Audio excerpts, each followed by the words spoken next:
happened last Sunday against Detroit, they just continue to make headlines, and not the good kind.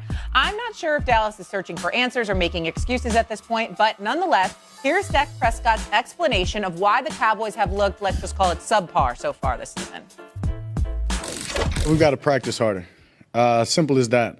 You can't turn it on Sundays. I mean, I know I've said that before to the guys. We've just got to reiterate that every day at practice in our preparation. We've got to practice harder, prepare harder, come out here and play harder. And we can't. That's a choice. I've done this a long time. This team's practice is hard. I mean, there's a difference between practicing hard and practicing well. So they practice hard. We're not practicing well enough. Okay, let's keep all of that in mind because former Cowboy, I have college in my script, and that's not what it is. Our colleague here has seen enough of these Cowboys. He said he feels like receivers look lazy coming off the line of scrimmage. They have poor route running, and now he's chimed in on the comments by Dak Prescott as well. If the quarterback is saying we're not practicing hard enough, we need to be more accountable, or whatever the terminology is that he's using, and I know that a couple weeks ago he said something similar.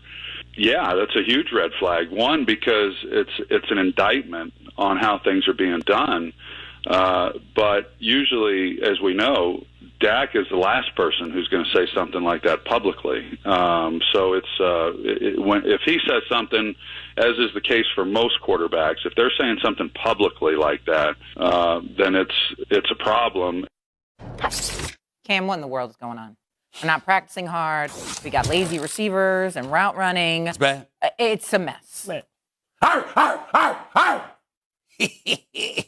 That's what we need in Dallas. Right. Arr, arr. Some dogs. Some dogs. I only see one of them. Sounded like Martin Lawrence. No.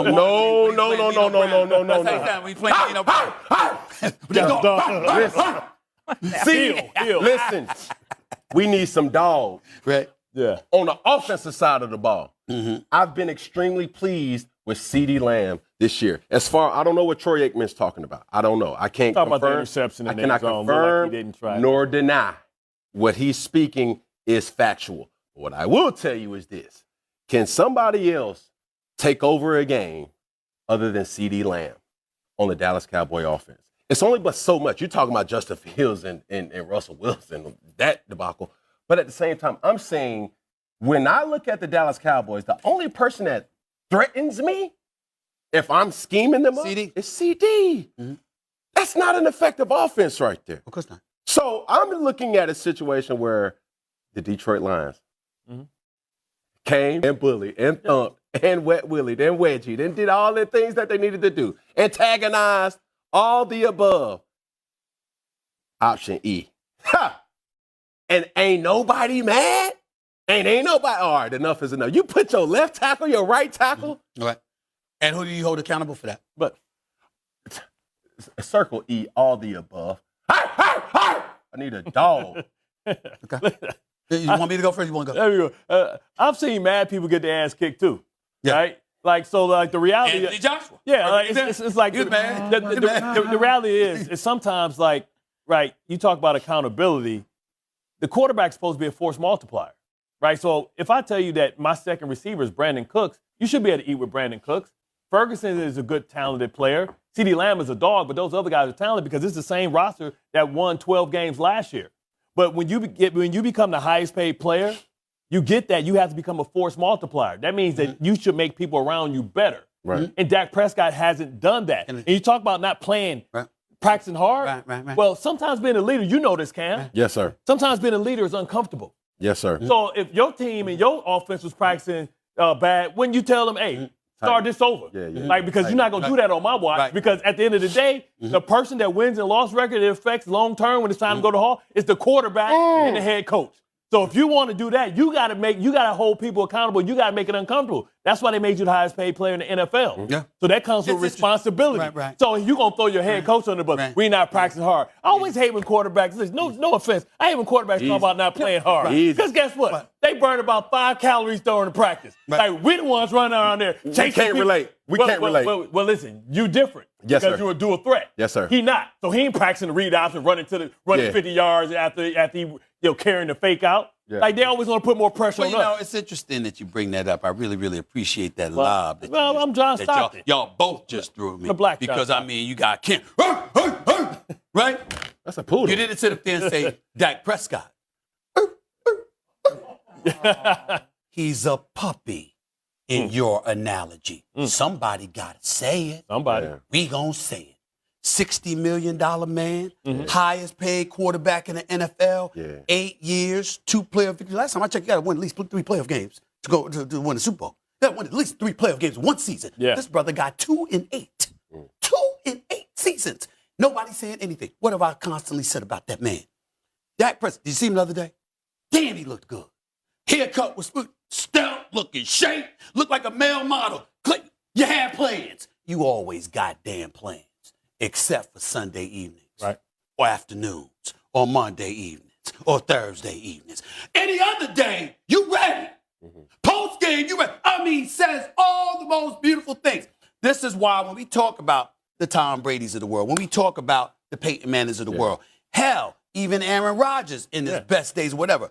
Yeah. Attitude. What do I mean by the attitude? There's a level of accountability. Here's where you would differ. The eye of the storm was on you, but not just as a player, as a person. Yeah. Everybody wants to try to dictate how you acted, how you behaved, what you said. You had to worry about them misinterpreting, misconstruing, all of that stuff. You see what I'm saying? That ain't what you got to worry about with Dak.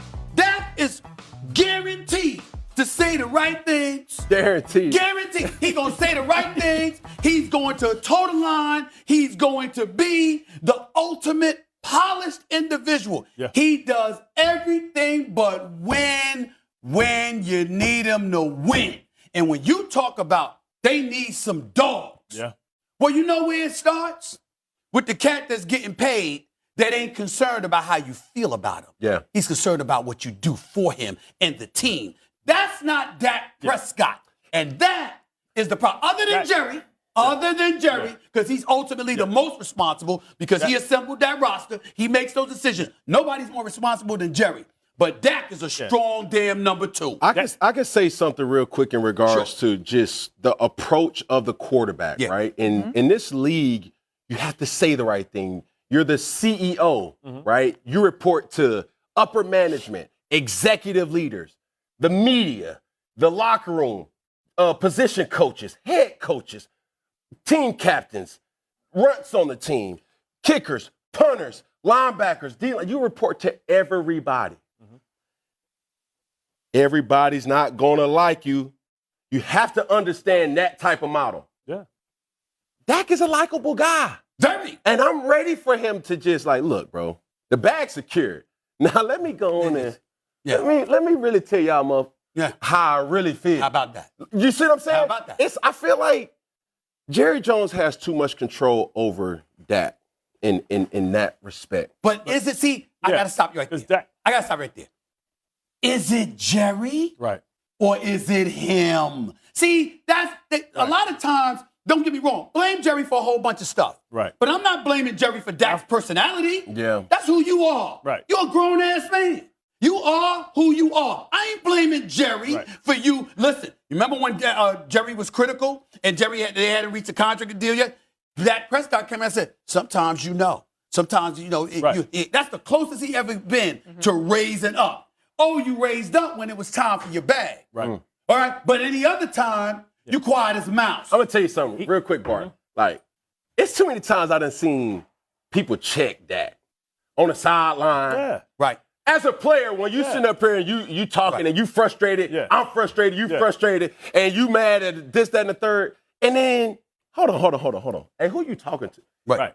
It's a bunch of alphas in that doggone locker room. See, but it's not enough alphas. That's the problem. They come up small, or Dak comes up. You can talk to me if you always ball when it's time to ball, but we see him with that look on his face in the playoff game with him and CeeDee Lamb, and you're like, what's going on? He's doing it again. Yeah. It's a big game. He came up small in the big moments. Right. And so you can't check me when you do that, because if I show up and you don't show up, then you can't hold me accountable. I'm going to tell Cam about this. So I'm in Vegas. Errol Spence. Watch out now. Terrence Crawford fight. Okay. Now, you know, all the Dallas Cowboys. You knew Errol Spencer was going to lose when you saw him in the Cowboys showed up. I mean, it doesn't matter. You know what I'm saying? You knew he's going to lose. I mean, they just jinxed him, okay? Yeah. I mean, they just jinxed him. But they rolled up there.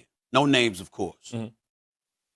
Going in the last season, another 12-5 season, you asked the players to a man, all of them, yeah, we ready. Yeah. Yeah, we going to do this. Yeah. Yeah. Ask them about that. Man, that's our quarterback, man. Yeah. You know, we just got to encourage him, man. You know, you got to be. Yeah. I'm like, there's a difference. Right. They were. You don't instill They confidence. were feeling very, very confident about themselves. Yeah. Their question was about the quarterback. Now, in the playoffs, we know the defense wet the bed. Yeah. Jordan But the Love offense whooped didn't their show up ass. either. It should have been a shootout. But remember, the quarterback could help by stopping the bleeding. You ain't had to throw a pick six. You had to throw